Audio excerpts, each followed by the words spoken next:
नौजवान मेरी बात पर तवज्जो करें। फरमाया वो लोग जो अपनी शर्मगाह की वल्लज़ीना हुम लिफुरूजिहिम हाफिज़ून, वो लोग जो अपनी शर्मगाह की हिफाजत करते हैं। हुजूर गौसे पाक रज़ी अल्लाह ताला अन्हु फरमाया करते थे, दो चीज़ें इंसान अपनी संभाल लेना, एक पेट और एक शर्मगाह, तो फरमाते थे विलायत उसके बड़ी करीब आ जाती। हम ना इन लज्जात में उलझ जाते हैं। सियाने सियाने बंदे, रोटी कमर सीधी करने के लिए खानी चाहिए, जुबान के जायके के लिए नहीं खानी चाहिए। ये जुबान का जायका लग जाए ये कहीं का नहीं छोड़ता इंसान। अपनी शर्मगाह की जो लोग हिफाजत कर लेते हैं, कोई बड़े से बड़ा गुनाह करने से भी बंदा काफिर नहीं होता, बंदा कुफ्र करने से काफिर होता है। गुनाह बड़े से बड़ा करने वाला भी गुनाहगार है, काफिर नहीं। कि बाज गुनाह ऐसे हैं जो जिस वक्त बंदा कर रहा होता है उस वक्त वो मोमिन नहीं होता। मेरे नबी करीम सल्लल्लाहु तआला अलैहि वसल्लम ने फरमाया, जब कोई शराबी शराब पीता है उस वक्त मोमिन नहीं होता। जब कोई चोर चोरी करता है तो उस वक्त मोमिन नहीं होता। जब कोई जानी जिना करता है तो तब वो मोमिन नहीं होता। उतनी देर के लिए उसके दिल से ईमान निकाल लिया जाता है। ये जो हमारे लड़के बन संवर के निकलते हैं, ये जो मेकअप का खर्चा लड़कियों के बराबर लड़कों का होता जा रहा है, ये जो लड़के भी रात को चेहरे पर क्रीम लगा करके सोते हैं, ये बता सकते हैं कि मकासद क्या है? बता सकते हैं? यानी बच्चे भी बगैर शैम्पू के बाल नहीं धोते, मसलन क्या करना है आपने उसका? बड़ी बड़ी कीमती चीजें जो हैं वो आपने रखी हुई हैं, मकसद क्या है? ये जो हमारे बच्चे बन संवर के निकल रहे हैं तो क्या दावत दे रहे हैं सोसाइटी को? शार्ट निकले पहन के जो निकले हुए हैं, उरियां लिबास पहन के निकले हुए हैं। इकबाल ने कहा था, दियार मशरिक हवस में गलता, शबाब उरियां शराब इसियां, जिसे भी देखो गरी के इसियां। हम ऐसी तहजीब क्या करेंगे? शबाब उरियां, तुमने अपनी जवानी नंगी कर डाली है सारी माज़अल्लाह। किन मकासद के लिए मैं वो आदाद शुमार बता नहीं सकता। हमारे यहाँ गंद सस्ता हो गया है, लोगों ने गुनाह तक पहुंचना आसान बना दिया है। आप देख लें गंदगी दरवाजे पे और गंद मोबाइल में, कैसे बचाएं इन बच्चों को? क्या करें? कलेजे फटते हैं। कोई बातें सोचते हैं तो सोचते हैं आने वाली नस्ल को कहाँ ले जाएं, कहाँ छुपाएं, क्या ऐसा करें कि ये बच जाएं, खुदारा कुर्बान जाएं हजरत उस्मान गनी पर। मुसन्नफ इब्न अबी शैबा में सहाबा फरमाते, हजरत उस्मान गनी ना बड़े मालदार थे। माल आता है तो लोग अय्याश नहीं हो जाते, माल आता है तो लोगों की ख्वाहिशात बहुत बढ़ नहीं जाती। बड़े मालदार थे, मालदार भी थे और सोने भी बड़े थे। हजरत उसामा बिन ज़ाद कहते हैं, मैंने जिंदगी में इतना सोना बंदा नहीं देखा जितने हजरत उस्मान गनी खूबसूरत थे, पैसा भी हुस्न भी। लेकिन फरमाते हैं कि हजरत उस्मान गनी सबसे बढ़कर अपनी शर्मगाह की हिफाजत करने वाले और सबसे बढ़कर सिला रहमी करने वाले, रिश्तेदारों से अच्छा सलूक करने वाले, हया वाले, शर्म वाले, पाकीज़गी वाले। आपका ज़हन है, आप सुबह उठते ही ज़हन बना लें कि मैंने आज इतना सबक पढ़ना है, आज इतनी तफसीर देखनी है, इतनी इबादत करनी है, फलानी नात मैंने देखनी है, फलां खैर का काम करना है, फलां आदमी के साथ नेकी करनी है। सुबह ज़हन बना लें, आपका ज़हन वही काम करने लगेगा। लेकिन अगर सुबह उठते ही ज़हन में गंदगी है, रात को सोते ही माज़अल्लाह ज़हन में वसवसे हैं, तो फिर सारा दिन वही चक्की चलेगी, वही अंदाज रहेगा। थोड़ा सा आपको इसकी निगरानी करनी है, थोड़ा सा। फाशी उरियानी ये तेजी से फैल रही है, तेजी से गंदगी लोग कशीद करके लाते हैं। और हया का मतलब सिर्फ इतना ही नहीं है, आप जिना और बदकारी से बचें, आप अपनी जुबान को भी हया वाला बनाएं। कोई कच्चा कमजोर जुमला, गंदी बात, गाली कभी भी जुबान पे ना आए। आपका अंदाज हया वाला हो, बेबाक हो जाना, बेबाक बोलना। मैं बारीकी से इस बात को समझता हूँ और मैं आपको बहुत सारी बुजुर्गों के इरशादात का निचोड़ अर्ज करने लगा हूँ। आप अपना ज़हन साफ कर लें, आपके बहुत सारे काम वैसे ही सही हो जाएंगे।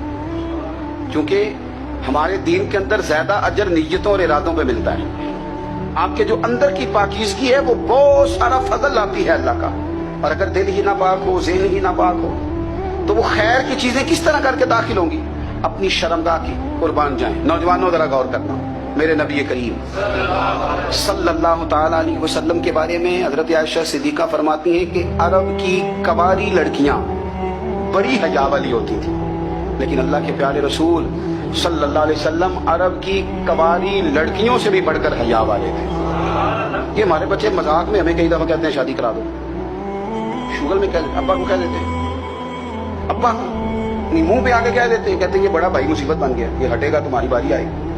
आप कुछ ऐसी बातें कर रहे हैं, कुछ ऐसे अंदाज आप इख्तियार कर रहे हैं जो वजादार लोग करते नहीं। शर्मो हया से वो चीजें ढल जाती हैं। جو باتیں ہمارے بچوں کی زبانوں پر بے باکی کے ساتھ آنے لگی ہیں. اور میں آپ کو ایک عقلی بات عرض کرتا ہوں, آپ اپنی زبان سے جو جملے خود ادا کرتے ہیں وہ جملے آپ کے دل پر بھی اثر کرتے ہیں.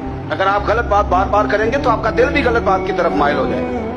آپ 10 بار 15 بار 20 بار کوئی خیر کی بات کریں, خیر کی, تو آپ دیکھیں کہ آپ کا دل بھی خیر کی طرف مائل ہو جائے گا. آپ خیر کی باتوں پر اپنے آپ کو لائیں, اچھی باتوں پر اپنی توجہ لائیں, آپ کا دل بھی اچھائی کی طرف مائل ہو جائے گا.